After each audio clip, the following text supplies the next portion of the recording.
The Two and Out CFL podcast with Travis Currah and Sheldon Jones starts now.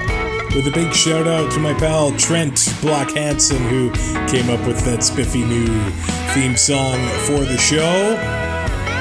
And we got to give a shout out to our newest patron, Jake Botel. He's from Australia, and he's a big Ticats fan. And I'll double check, but I believe it's Dan, who is a patron of the show from the States, which we love so much. But Jake is a big Ticats fan, reminding us, Sheldon, that the Hamilton Tiger Cats are 4-21 in season openers since the year 2000.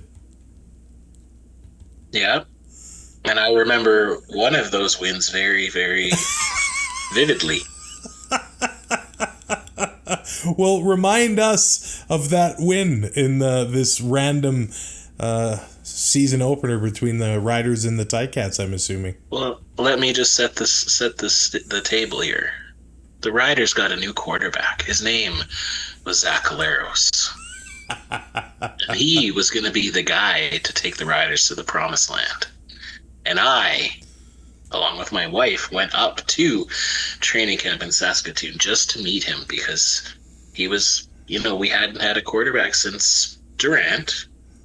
And I know it wasn't that long, but it felt like it's that long. And yeah, first series of that game, Zach Caleros gets flushed from the pocket, goes to make a little bit of a quarterback sneak, and that ended his time in the Riders. Was that your boy Simone? My boy. We've since made up, and a little overreaction theater maybe on my end, but yeah. So I forget your name that you said, whichever fan it was. Jake, you had that one, so enjoy that one for a while, buddy. And yeah, it's Dan from Southern New York. Loves the CFL, enjoys the show. He's been to a CFL game the summer of 2022 to see the RedBlacks in Ottawa. Man, that's so cool. CFL, Two and Out Nation. We are worldwide, apparently. Little pockets in every corner of the globe. And hey, Jake, I know he's got to be up to date on the CFL Global Draft, right? Well, I was gonna say, like, if the Global Draft makes any news down there, the CFL is the league for Australians. So yeah, welcome to the CFL, and welcome to our Patreon. We appreciate it. Maybe we'll try to get some more stuff for you. Now, week 1, every home team won. Apparently, that is only the second time it's happened since 2006. To me, that was a completely mind-blowing stat. The last time it actually happened was 2022, so I guess semi-recently, but I figured that would be a thing that would happen on a regular basis, man. You would think, but it kind of makes sense, to be honest. The first game of this season, everyone still has kinks to wear out, so maybe that is the time where an underdog or a team that maybe you don't suspect to win on the road can get it done. So I kind of understand, but that is a crazy stat. That's interesting. Now, week 2 starts on Thursday. The Winnipeg Blue Bombers home to the BC Lions. All sorts of storylines heading into this one. You're flashing the W. Well, I just wanted, because I didn't want to forget, because something funny, when the premiers were all meeting with Mark Carney in Saskatchewan here, Mo got everyone a Rider jersey, and they were all holding it up, and then Wab from Manitoba, he was doing for the W, and so I respect that. I do, yeah. I would lose respect if he accepted the green jersey, so good for him doing that. I love that. There's a few in that picture. I would have been fine if they weren't holding up a Rider jersey. But we won't go there. There is many storylines heading into this game. We'll start with head coach Buck Pierce returning to the franchise, or against the franchise that he was a part of for a decade. He was a part of 2 Grey Cup titles, 5 Grey Cup appearances, but now Buck Pierce is back in BC, where he did play as a quarterback. And this is interesting because obviously Buck Pierce is going to know the Bombers, but on the other hand, the Bombers are going to know Buck Pierce. Yeah. Yeah, I think it's a great matchup, and I always love when these coaches go back against their former team, especially when they're a rookie head coach and it's their first meeting there. Uh, yeah, but it's very interesting because they do know each other's playbooks, but at the same time they have different weapons. And so I know that Buck is going to know, and I know he's not the defensive coordinator, but he's going to know what having Chris Streveler in there quarterback is going to do. So he's going to know to key his defensive coordinator in on what he needs to do to kind of game plan around that. But then you also have Winnipeg, who's going to know that that's the game plan, and so they're going to obviously try something different. And so these kind of chess matches between former coaches, former teammates is always exciting to watch. Yeah, so this is going to be a fascinating game because I feel like Chris Streveler starting for the Winnipeg Blue Bombers. If you're not caught up, it's because Zach Collaros, he didn't Cheater. He didn't answer the phone when the drug testers called in the middle of February, which I can't blame him for.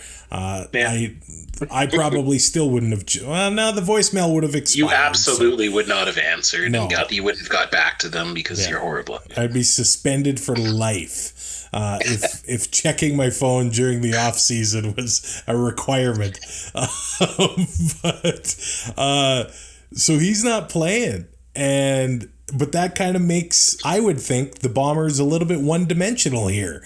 I don't think that the Elks really tested BC's defense with the run game, like maybe they should or could have. But I don't think we can say the same about Winnipeg. They got the reigning MOC and MOP in Brady Oliveira, TSN's number one player on their top 50 list. Streveler is stronger at running the ball than throwing the ball. They're probably going to be running at the Lions from every which direction on Thursday. Yeah, there's going to be a lot of screen passes if they do pass. I'm sure they will try to go deep because the Lions are going to try to blitz and to pressure and to force Streveler into making some poor decisions. But the real interesting thing about this game is, on paper, if you don't look at anything else, it seems like the BC should be favored heavily because they're going up against a backup quarterback. But at the same time, BC is coming on a short week, and they have to fly all the way to Winnipeg. And Nathan Rourke has never beaten Winnipeg. So it's interesting because it kind of makes the game more of a push, more of a pick 'em or toss up or whatever you want to say. So I'm very interested in how this game's going to shake out. Yeah, the Lions, I guess in the last few years, they've played Winnipeg like 5 times coming off the bye. So... like when the Lions are playing the last game of the week and the first game of the next week, it does kind of even it out that way. I don't know if there is a world where Chris Streveler surprises us and throws for 350 yards. I mean, he probably can connect on 1 or 2 deep plays, but at the same time, hey, nobody believes he can do anything. Maybe they will surprise us. Well, they will, but the Bombers have the players that could make him have a 300-yard passing game with 220 of those yards being yards after catch. Like if he hits Dembski on like an in route, and Dembski has the wheels that he's able to make that go. So Sheldon has wheels too. Like they have these capable targets, and so it's going to be interesting because Chris has had a long time. He's had, the whole training camp, he's known that he's going to be the starter of this game, pretty much. I think that's when they announced it, kind of thing. So I just think that what's the plan if something happens to him? Because we saw what happened last year when he kind of got rolled up on his knee, and that can happen at any time. So obviously they're going to have the backup, the third string, I guess, ready to go here. But I do think that they are going to try to make Streveler try to surprise us. Like I do think they're going to have to let him throw the ball a little bit because as good as Brady Oliveira is, I don't see him getting a 300 or 400 yard game and scoring 5 touchdowns just running up and down on the Lions. You can take away the run by scheming against it. So we'll have to see how it shakes out. If you are the Bombers, do you like having that week 1 bye, some extra time to prepare for this one? In this situation, I think you would, because it gives Strevler an extra week to game and just to game plan around him. But at the same time, these guys are going to want to. It's an extra week waiting to get to the live fire. Like, I know we had preseason, but their last preseason game, they brought a good amount of their starters to Saskatchewan, and they just mollywopped Saskatchewan, who was playing like one starter. So I'm not sure if they really got that full game experience at that time. So I see this game starting out kind of slow. I think they're both going to be kind of testing the waters, and the Lions are going to be tired because they did just have that first game. So we'll see.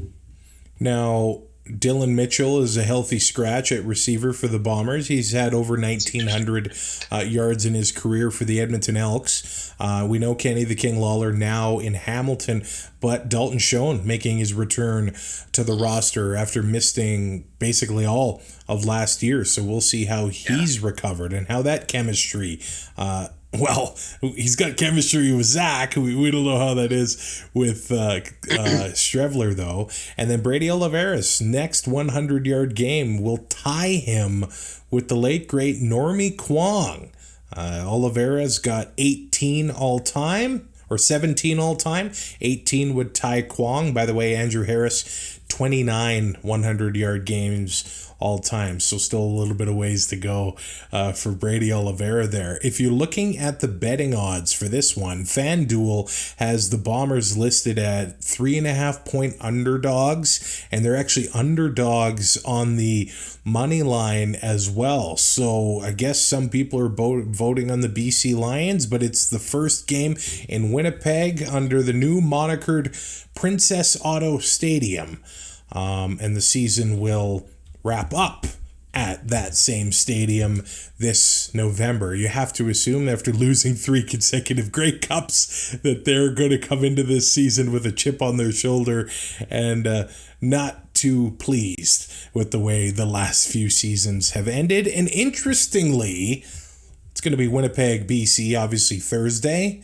Then it's going to be Winnipeg in BC next Saturday with Zach returning for the Lions. So we got a couple weeks of these teams that have been battling in the West Division for the past couple of years. I'm looking forward to it. Nathan Rourke's going to want to get that monkey off his back and finally beat the blue and gold. And now we go to Ottawa for the RedBlacks home opener, where they were great last year. 7-1-1 on home field.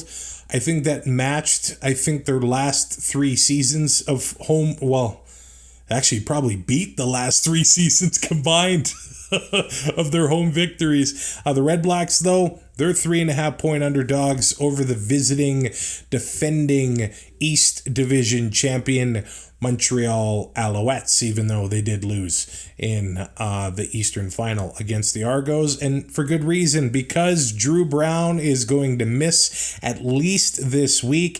He's got a hip issue, got banged up against the Riders last week. Matt Schiltz getting the start for the Ottawa RedBlacks. I know that he has a lot of receivers at his disposal here, but that does downgrade the Ottawa RedBlacks offense in this one, Sheldon.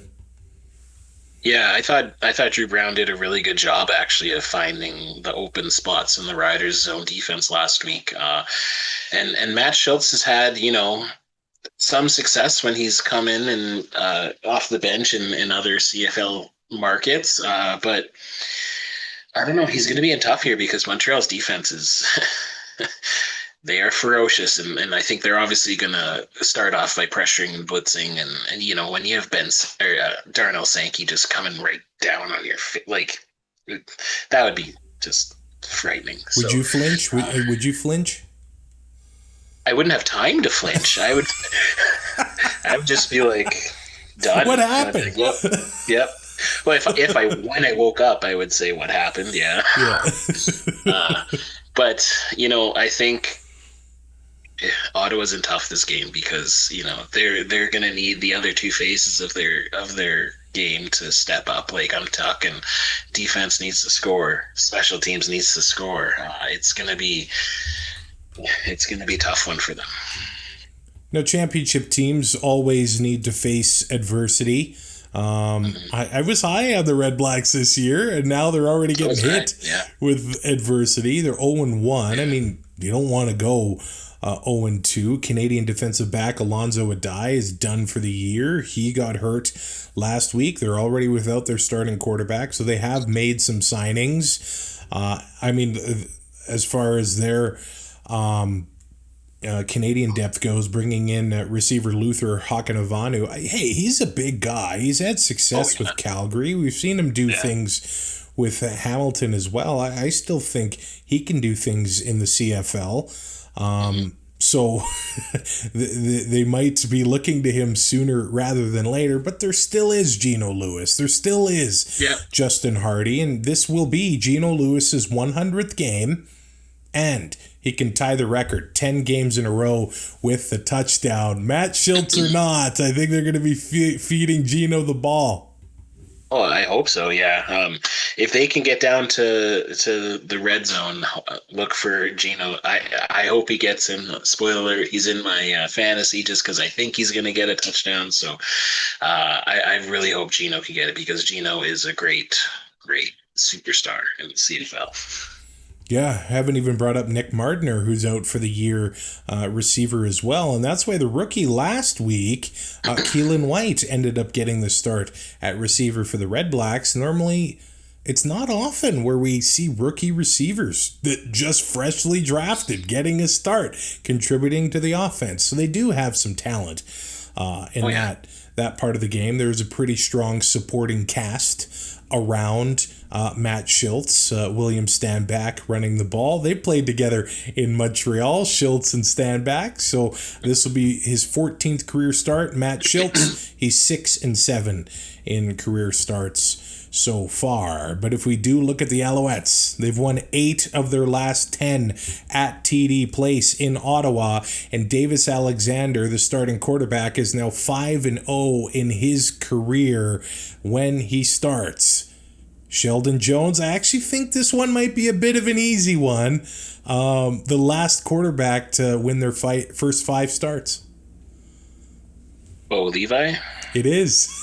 Yeah, and that's interesting. You kind of read my mind there because I was going to say that Davis Alexander is starting off to me exactly like Bo Levi started off in Calgary, where he, quietly had to fill in injury time and put wins together, and then they just decided that he was the guy.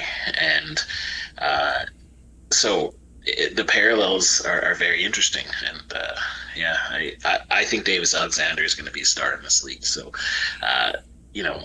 props to Machocha for finding, props to getting him to stay there and realizing that he is the future and maybe moving on from Cody a year too early, who knows, but just knowing that he is going to be that type of player and we're already starting to see it.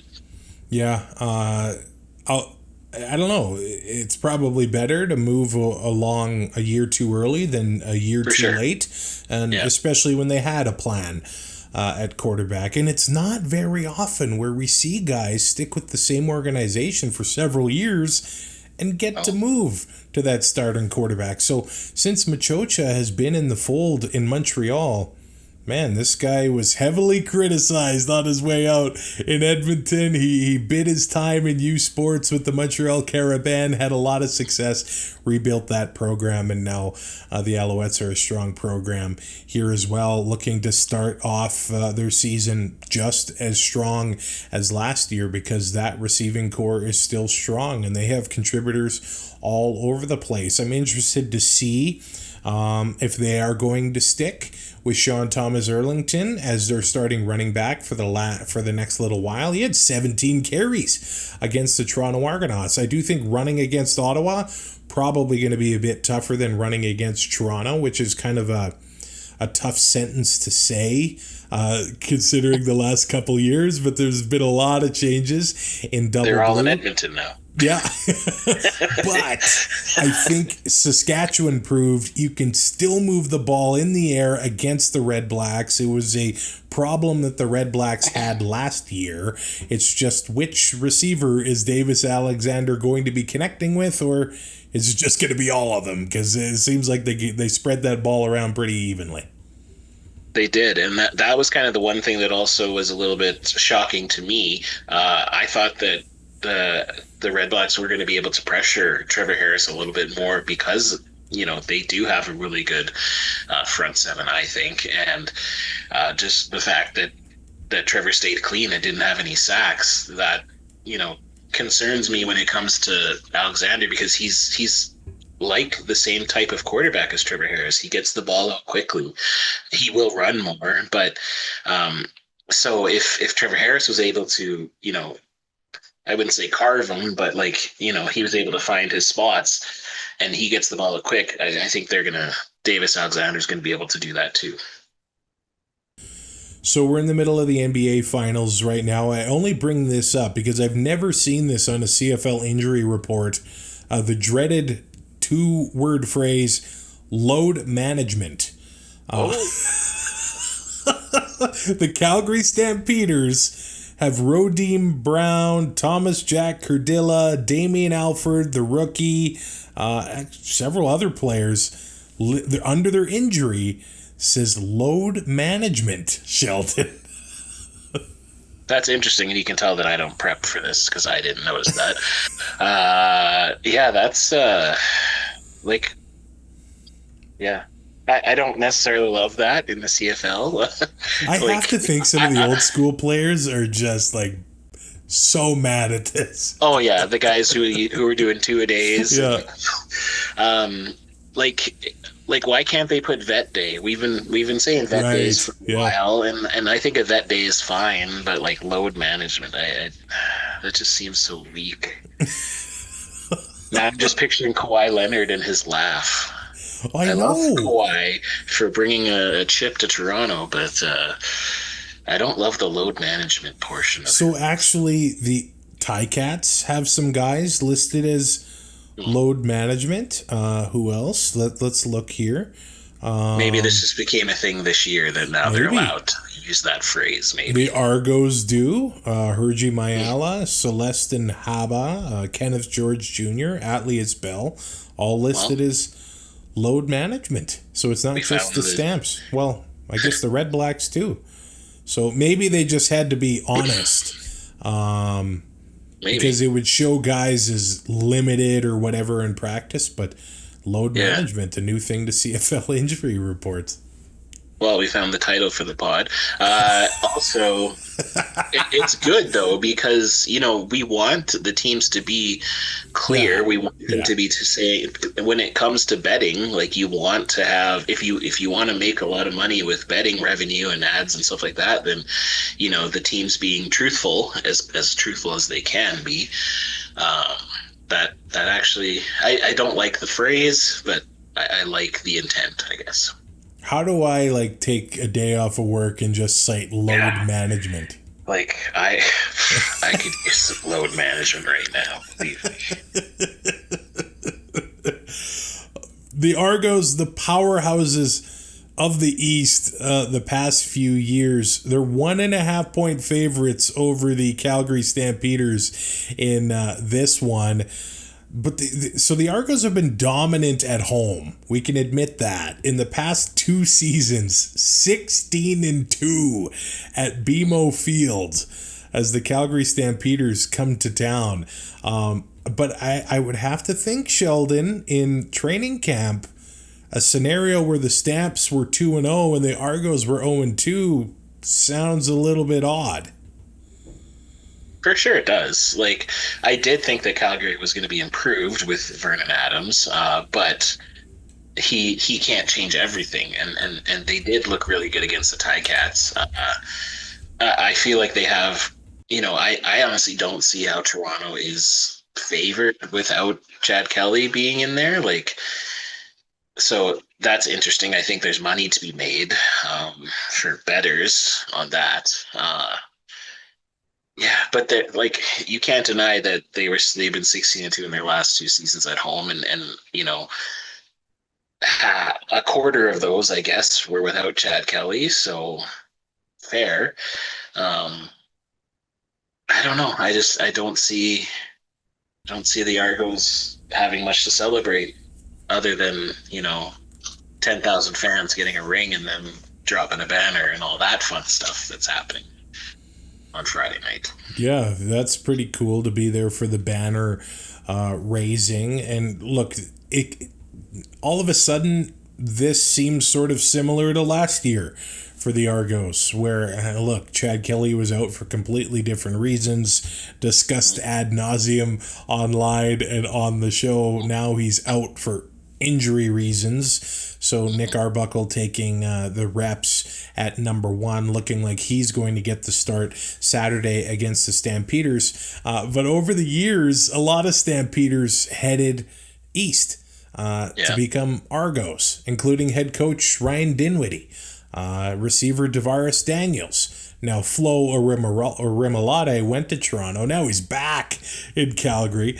Dave Dickinson is 12-3 against the Argos, so he has got a lot of success against the Double Blue here. But the Stamps got off to a decent start last year, too.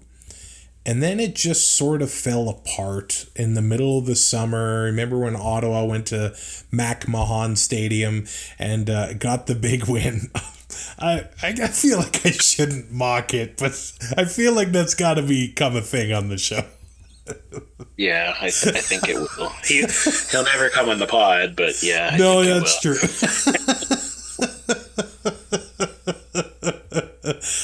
Maybe once McMahon Stadium is better than it is, we'll stop calling it McMahon's. But I see this game, well, and actually another trend that happened last week, every team that won the rushing battle won the game. And Dedrick Mills had a hat trick of touchdowns and really helped the Stampeders beat the Ticats. And we saw the Alouettes commit to the run against the Argos. I don't see a single reason why the Stamps are going to change their strategy going into this game against the Argos.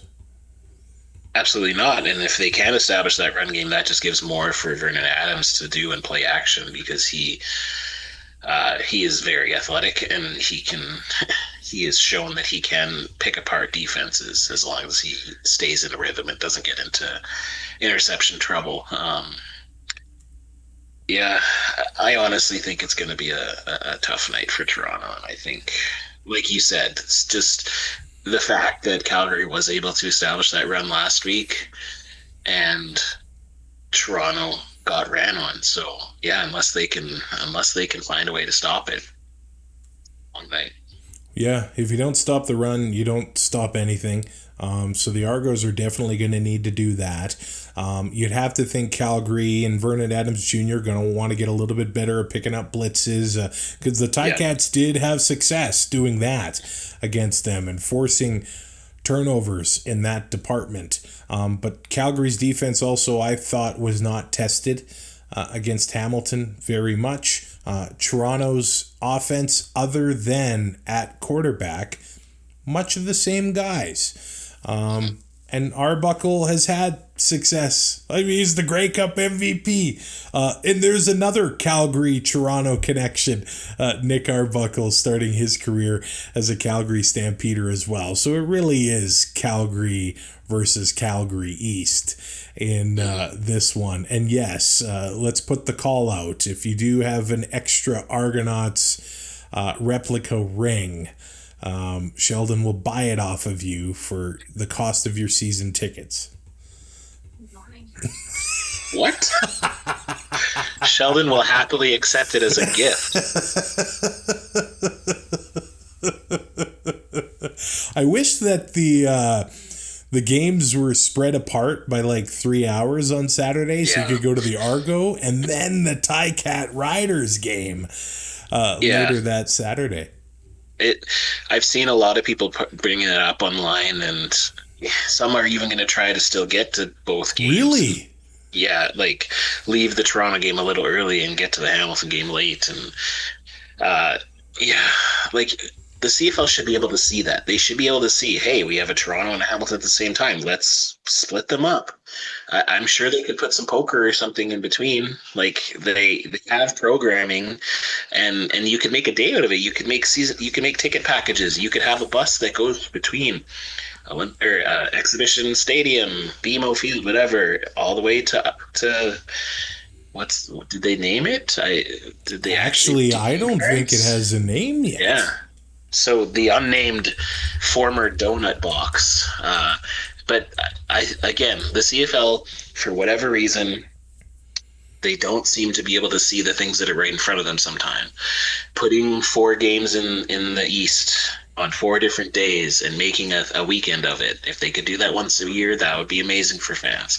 Spacing games out when they're this close. Like they could do that for, I assume, Montreal and Ottawa. They're close enough that if they did a little bit of a separation there, people could do that too. That would be a little bit tougher. Yeah, a little bit, yeah. Toronto, but yeah. For sure, yeah. But something you could theoretically do in Calgary and Edmonton too. When you have the cities that are kind of close enough that you could make an early game and a later game, I think they should try to do that, because it's just more engagement, more fun things that CFL fans can do. I say we go north where the sun doesn't set and have an entire week of, 4 games in a row. And if you're in the audience and you run into a polar bear, you're on your own, man. Like, and as a person who self-identifies as a polar bear, I would love to be in that type of environment where I can just, be comfortable and not swim in money. Although the mosquitoes, apparently the further north you get, the worse the bugs are. So, okay, I'm out already. Sorry, my bad. I'll take being warm over a bunch of mosquito bites. Yeah. Full I stop. don't know. What would you take? Permanent, like 40 degrees Celsius, or permanent swarm of mosquitoes? I think I'm taking the bugs. Looking online for toasters. Yeah, sorry, I can't pick between that. I guess I think I'm taking the bugs. I'd take the bugs, because you at least could just smell like bug spray the entire time. But that's that's one of the reasons why I hate camping, is because you have to spray yourself with bug spray all the time. You just smell like what DEET used to smell like when it was able to be in there. Well, I always tell my wife when she gets a mosquito bite, mind over matter. And I say, Mom, and then it just drives her up the wall. But then it came back to bite me because I got some bites in the mountains and I was just scratching. And she's like, Mom. Yeah, I love that. A taste of my own medicine here. A mosquito bite started me having cellulitis and wrecked my legs. Really? So I like mosquito bites. Well, I think that's what it was. But it was because I kept scratching it and picking the scab. Yeah, so it was my fault. I can't blame the bug. Mind over matter, man. Mind over matter. Boom. It looks like the Argos are going to be without Darius Siracco at offensive line as well. We'll see if Janarian Grant gets back into the fold. Of course, the returner can flip that field anytime he wants. And then Wynton McManus has been limited. He had an issue last week. He sort of played through it. I think it goes without saying that defense needs Wynton McManus at full strength, or 80% of Wynton McManus is probably good enough to be on the field making things happen for the Argos. But that's going to be an interesting game on Saturday. Like, the Argos 2-0, all of a sudden Vernon Adams Jr. making things happen. The Magic in red and white. And I always think about their rivals north on the QE2. There's going to be some panic if Calgary succeeds. And I like that as well. We'll go to the final game of the week as the Saskatchewan Roughriders are in Hamilton to play the Ticats. The Riders are 3.5-point favorites in this one, but they're dealing with a little bit of injury issues of their own. Roland Milligan and AJ Ouellette, both limited at practice. I guess they've been cleared to practice, but not to play, I think. Well, so that is what they said today. Yeah. Mace said today that they were good. They were clear for practice, but they still have to see about the game. But on the Riders injury report, they were both listed as full participants today, not limited. So, I think, and the Riders do not believe in load management. It seems, which I'm for. I think both of them were. I believe Britton Gray said that both of them were with the starters when they were working out today. So tomorrow is a closed practice, and then I think they head to Hamilton. So I'm not sure we'll know until they both might be game time decisions. We'll have to see. But interesting too, because Kadeem Carey he's been put on the practice roster, but apparently Thomas Bertrand Hudon is nursing a groin injury. So they're thinking that both Ouellette and Kadeem Carey might be on the roster for the game. Now, if Carey's on the practice roster, that tells me that he's got a pretty team-friendly contract, doesn't he? Yeah, apparently he said when he got here that the Riders were the only team he was willing to go on the practice roster for. So I say what you will about that. He said he just thinks that they have the right winning culture or whatever, but he said that the Riders were a team as soon as he got cut that he was hoping would give the call. So I don't know if he's just saying that to get on the right side of the fans when the fan favorite in Ouellette is the starter, but Carey seems like the guy who likes to speak his mind. So that too. Yeah, he had some words to say about Calgary after Toronto won the Grey Cup. Yeah.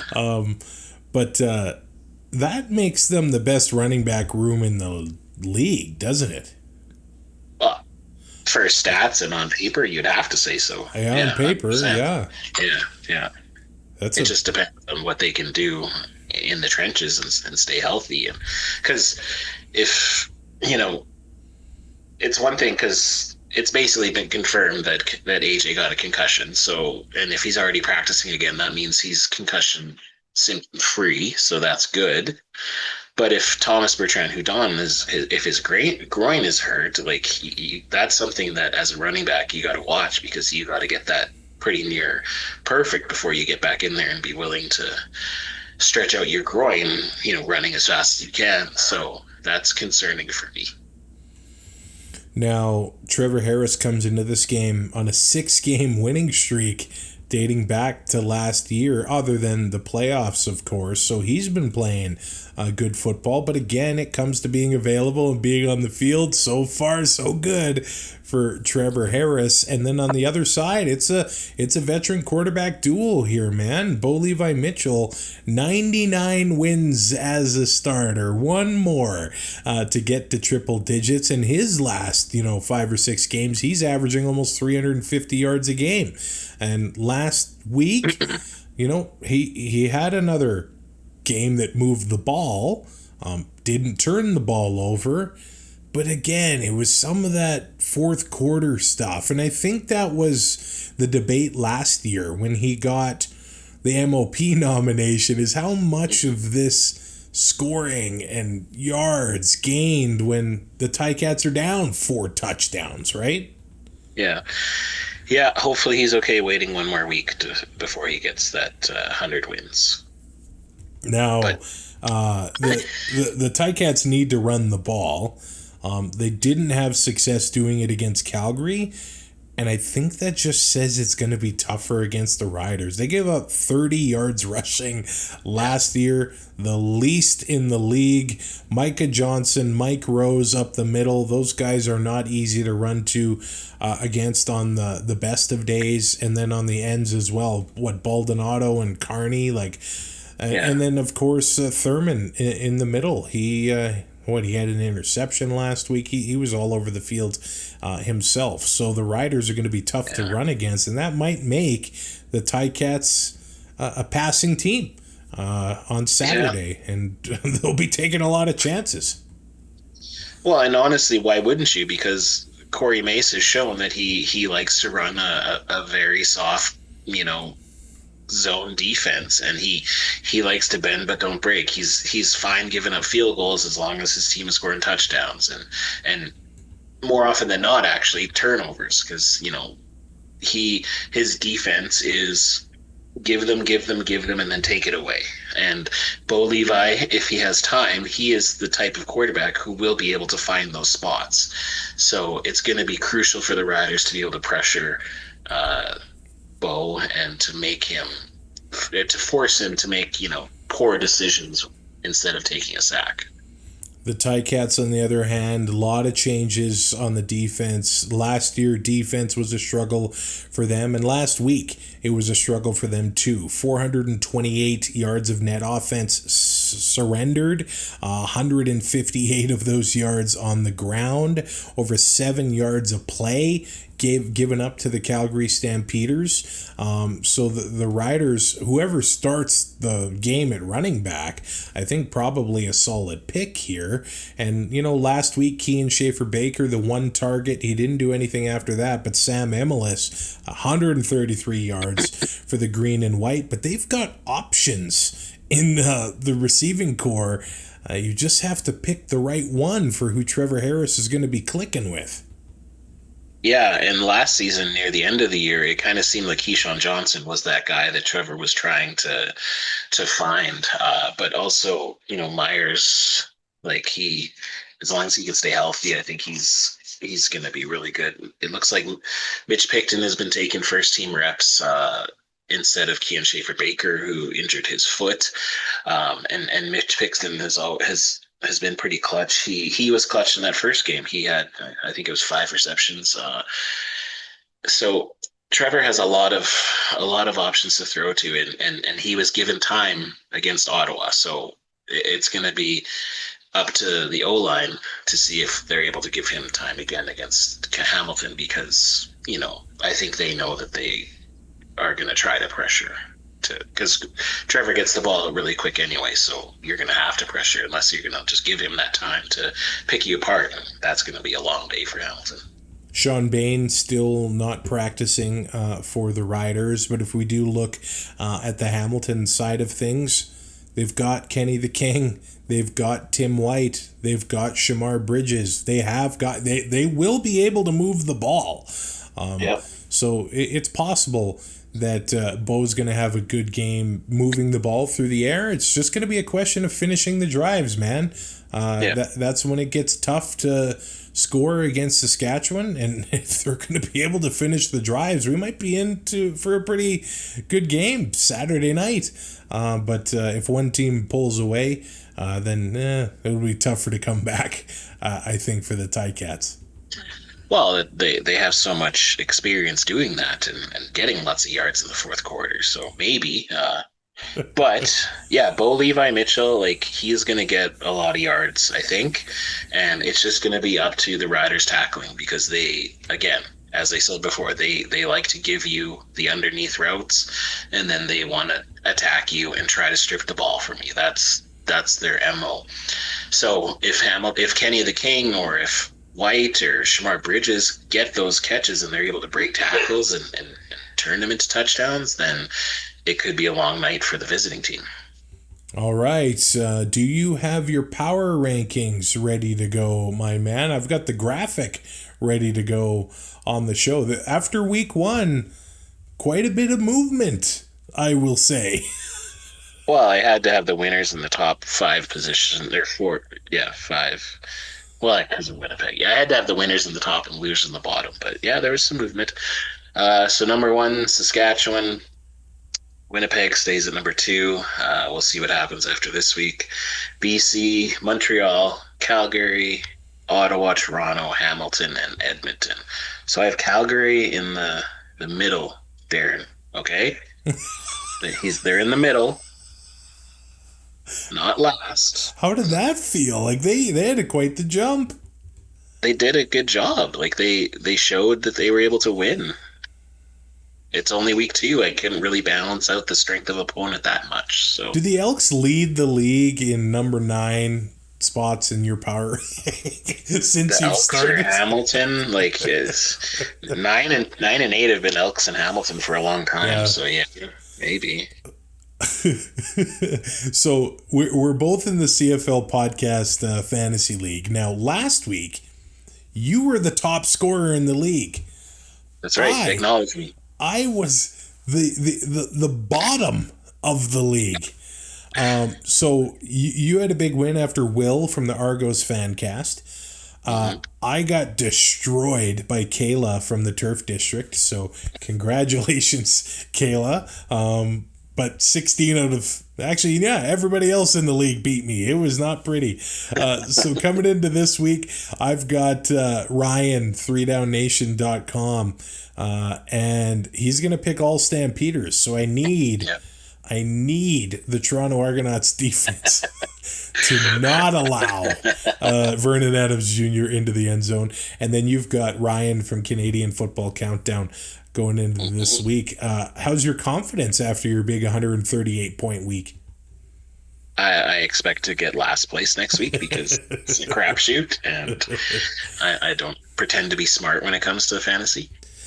Okay, so here's my lineup for this coming week. I've got $200 left at the end of the day. So I've got Davis Alexander as my quarterback. My running backs I spent money on Brady Oliveira and Dedrick Mills. I've paired Davis Alexander with Tyson Philpott. Hopefully those catches. You got the same lineup as me? 4 for 4 so far. Okay, so I got Keon Hatcher as my second receiver. What? Yeah. No, we're not the same there. And then I have Dante Myers in my flex, and I have the Alouettes defense. Okay, so I also have Davis Alexander, Brady Oliveira, Deontay Mills, and Tyson Philpott. I also, as my other receiver, I have Eugene Lewis, as I said previously. Okay, yeah. My defense is the Calgary Stampeders, so Team Ryan for this one. And my flex is James Letcher Jr. So you're hoping for the big return. Yeah, and I have $800 left. I was like, you have more salary like you found a glitch in the website. Yeah, the glitch in the matrix. Yeah. But yeah, I didn't even look at yours when I picked too, so that's pretty funny. Wow, that's wild. When we play each other, we should pick the same lineup. We should just make a tie.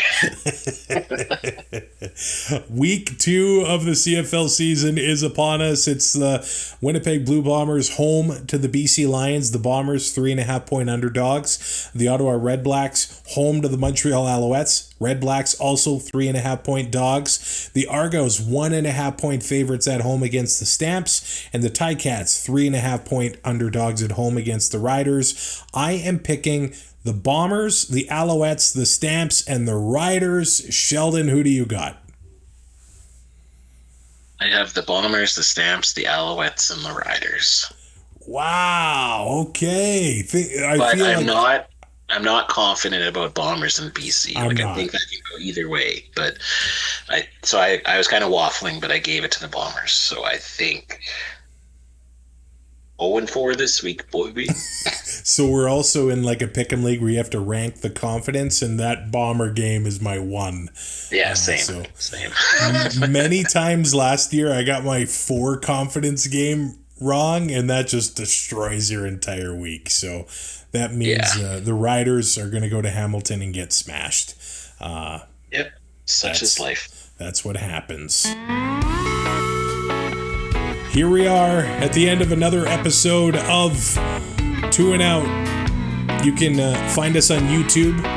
You can check out my summer tan. My beard barely fits in the frame. So rate, review, and subscribe to 2 and Out on your favorite podcatcher.